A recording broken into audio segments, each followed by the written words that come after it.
My name is Vinay Kolhatkar. It's okay if you can't pronounce the last name, even I have trouble with it. The title of my talk is actually The Paradox of Story. So for the next 15 minutes, we're not going to talk about Austrian economics or even libertarianism, but there is a connection, so bear with me. And one of the things I'm going to do is, instead of you asking me questions, I'm going to ask the audience some questions. And you have to answer the question without opening your mouth. How does that work? Oh, it's a show of hands question. Bear with me. So the first question I'm going to ask of myself, and I'm going to tell you my answer, and then you tell me by show of hands your answer.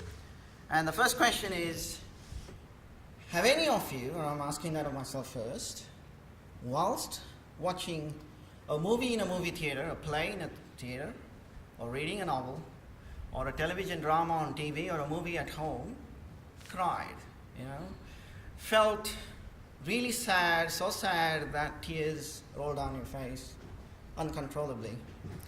And I'll give you two examples.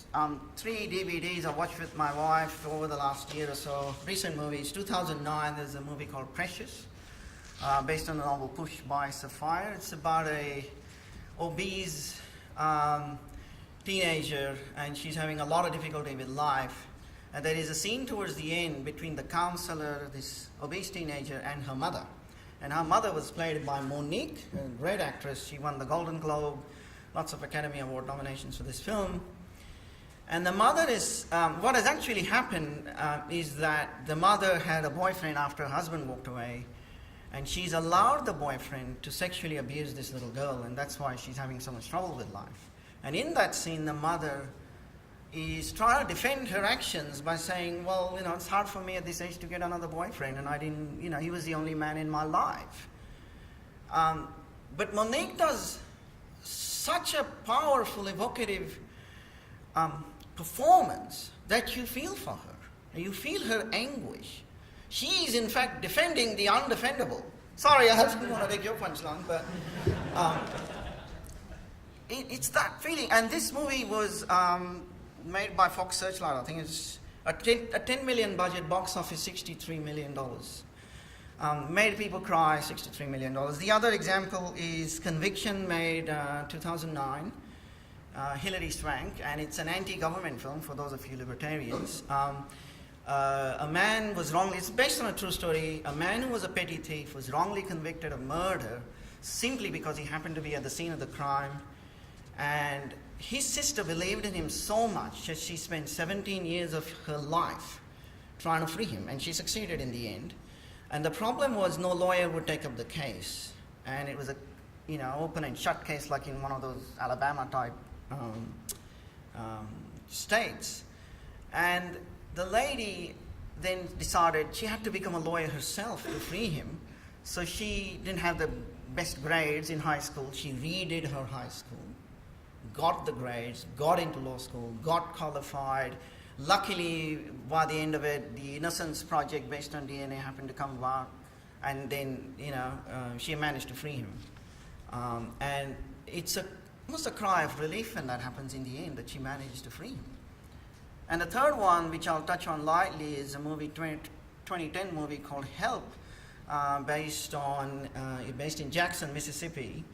And it's about how African-American maids who were called the Help got treated in the southern states, even as recent as early 60s. They couldn't use the toilet inside the home. One lady gets fired because she doesn't use the outside toilet. So the question is, how many of us have cried whilst watching a movie, a theatrical performance, a novel, some fiction novels? That's good. Well, a lot of the men are admitting. More than half the hands are up. Okay. Now my second question, I do not expect a single hand to be raised. I've asked this. It's been something going on in my head since I was 18 or 17. I've asked this a million times, and never a hand goes up. And the question is, do you know of anybody who doesn't like or listen to any, and the operative word is any kind of music? Now, before you raise your hands, I know we know if it's called Snoopy Doggy Dog, then we think it's Snoopy the dog cartoon, and Dr. Block doesn't associate that with music, but Mozart is his poison. So we all have a poison. Have you ever met a single person in your life who doesn't listen or like any form of music? It may not be English language music. Okay, I suspected that. The answer is no. Nobody has. And you probably never will. So my third question is, how long have you gone in your life without art? I'm going to define art a little bit later, but for now, let's just take the contemporary meaning of art. Art includes, well, obviously novels, theater, films, so that's story arts, literature. It includes music, quite obviously, paintings, prints on the wall that you might have at home or in your office, which you might look at is art. And a lot of other things that are sculpture is art. And you might be driving to work, in which case you have the radio on and the songs come on. So you can watch news, and that is not art. Well, people say mainstream media in Australia and America. Well, some of it is fiction, but we'll not call it art. And obviously television drama is art. So if you're in a hospital, you get wheeled into your room, the television comes on. So think about it. Have you gone, anyone's gone for more than a week without even having 15 seconds of art in their lives? No hands going up. A day? I haven't gone for a single day. One hand goes up. You did an excursion to the South Pole? It was basically a silent retreat. Okay. Yeah. It's easier to do without sex than it is to do without art. Oh, that's one level. So I'm going to look at quickly the definition of art. And the definition, only one person who she got mentioned yesterday by Dr. Block has ever defined, to my knowledge, has ever defined art, and it's a terrific definition, really small. It's a selective recreation of reality. And then the next statement is, according to an artist's metaphysical value judgments. That's a little mouthful. The metaphysical simply means the study of reality. And so in every art, whether it's a sculpture or it's music, you select certain sounds. If it's story, you select the sense of what is life, and you wrap it up in a culture-specific wrapping with a certain tenor to it, and there's a progression of events, just like in a musical symphony, and you present that truth in a perceptual form.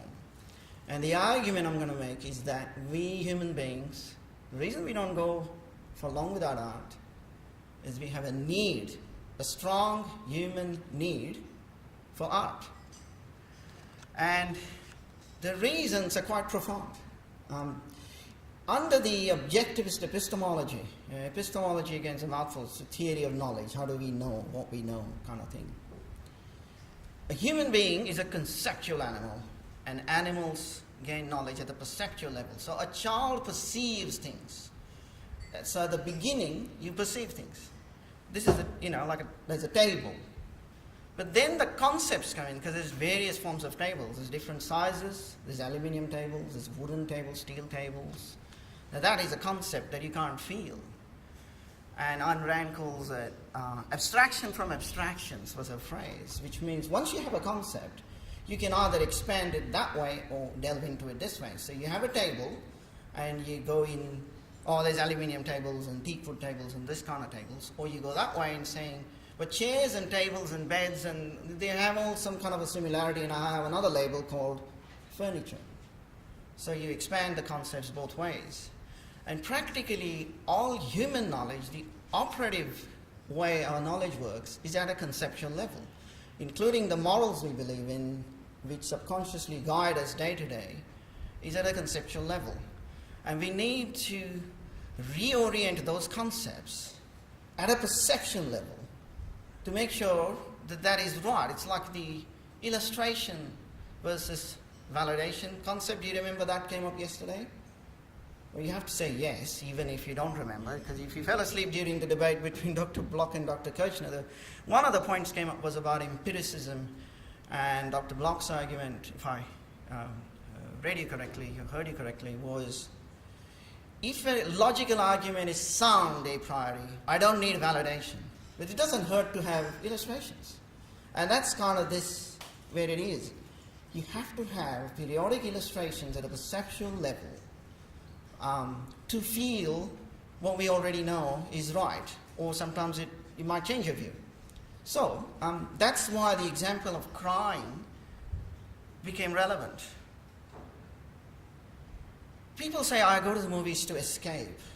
And I'm challenging them and saying, you're going to the movies to explore life, not to escape. Because if you're sitting in a dark room with strangers and you're crying, and pleasure, psychologist Nathaniel Brandon tells us, is a fundamental human need. To feel pleasure is to feel alive. And you prefer a movie that makes you cry versus a movie that makes you feel nothing. You prefer a sad song. You might prefer a happy song over a sad song, but you prefer a sad song that evokes emotions in you over a song that makes you feel nothing. So have a think about that, because that means you're reorienting yourself into the day-to-day living. There's a guy called Robert McKee. He's a Hollywood superstar, and probably nobody's heard of it. He's written a book called Story.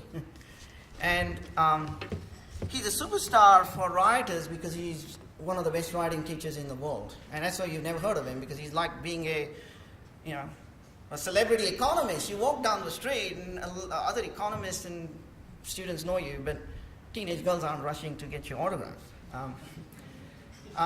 So Robert McKee says there's a profound human need to grasp the patterns of living, not merely as an intellectual exercise, but within a personal, emotional experience. And that's the reason, even when things make you cry, you want more of it. So just touched on the empiricism. So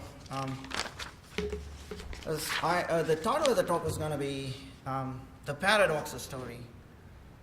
So let me tell you what the paradox is here. 2,300 years ago, Aristotle said, so what's the purpose of life? How should we lead life? And one of the other things he said was the aim of art is to represent not the outward appearance of things, but their inward significance.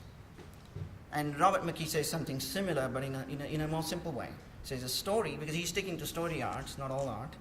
A story must abstract from life to discover its essences, but not so much that it loses all sense of life as lived. And that's the paradox of story. Because the story is a paradox, is an abstraction. It's not perception. And that's the challenge of the writer, is to extract the sense, put it into a culture-specific wrapping with, he calls him, McKee says, a writer is a life poet. There's a rhythm of events, and there is a conclusion, and that sense must be given. I'm going to get one more statement, and you can challenge me on that at lunchtime. I'm going to say, this is once when it was first said to me in my first screenwriting class, I didn't believe it, but now I do. Every story is a moral parable. Okay? And you can tell me any story you want at lunchtime, whether it's real, you read it, you heard it, or you make it up as you go along. Within 2 minutes, you and I will work out the moral behind the story. And it's dead certain that we will do it. And I'll give you some quick examples later on. But in terms of dressing the truth in culture-specific wrapping is like, what's the example that comes to mind? George Bernard Shaw's play Pygmalion. The real story beats are about someone who got used in an experiment, Professor Higgins using the lady in an experiment, and he doesn't care for her as a human being, and things change at the end. And then Hollywood made a movie called Pretty Woman, kind of the same story beats, very different culture-specific wrapping.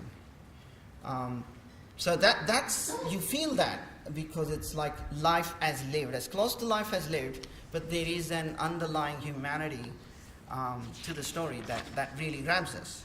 And the story form at the moment is the most endemic art form of all, because there's a voluminous amount at the moment of films and books and theater that are being produced. And Robert McKee, for instance, says back in his days, I mean, he's, I don't know exactly, 75, there were these four great gurus. There was philosophy, there was religion, there was science, and there was art. And now it's art because no one reads philosophy except for the people who are studying philosophy at university. religion is having a lesser and lesser influence on people's lives. Science doesn't make ethical judgments. And so subliminally we're picking up quite a lot of our culture from art. And in terms of story, there's three kinds of plots. There's the classical plot. Every Disney and Pixar movie has a classical plot. And that means there's a good guy, the protagonist. He fights an evil person or persons or institution. He wins in the end after a hard battle, and the hardest battle is the climax. That's a classic plot. The vast majority of Hollywood movies are classic plots. They do better, generally. Even the movies that make you cry are a classical plot. You know? Then there's anti-plot, which is you reverse the values, and bad wins, good loses. But then it depends on how you define good and bad, whether that's up to the screenwriter, the director. In a novel, it's up to the writer.